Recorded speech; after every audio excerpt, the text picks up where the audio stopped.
Only on 4 tonight, Emily Pritchard spoke with a woman who was strangled by Heatherly, and she hopes justice is served.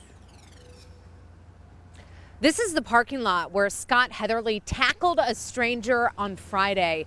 Tonight, I sat down with a woman who's known him for decades and shared a son with him. She told me she thought it was him the moment she saw that video. An act of rage. I've been treated the same way.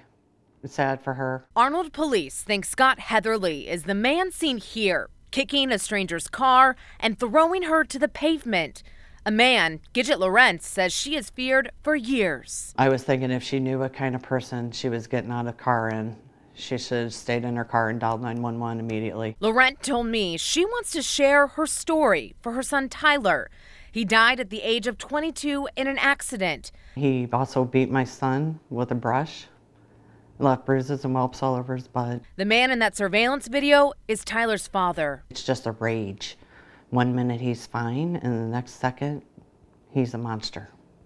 Complete monster. Scott Heatherly's criminal record goes back more than 2 decades, from harassment to violent abuse. New Year's Eve 2009 is one night frozen in Lawrence's memory. He tried to run me off the road. I pulled in my driveway and I thought I could make it inside. She didn't. She says her 14-year-old son Tyler watched as his father violently attacked her. And he strangled me, pounded my head off the back of my car. Heatherly served a year in prison for that. Lawrence says the man we saw tackle a woman and throw her phone would call her job 100 times a day and wait for her outside behind trees. You can't just go around your whole life beating up women and children and get away with it.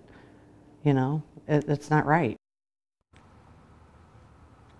Lawrence told me he also threatened a number of her family members, including trying to run her sister over in this Burger King parking lot that's just across the street from this Walgreens. Tonight, police are still looking for him, and they want to remind you that he is considered dangerous and that you should not approach him. Reporting live in Arnold tonight, Emily Pritchard, News 4.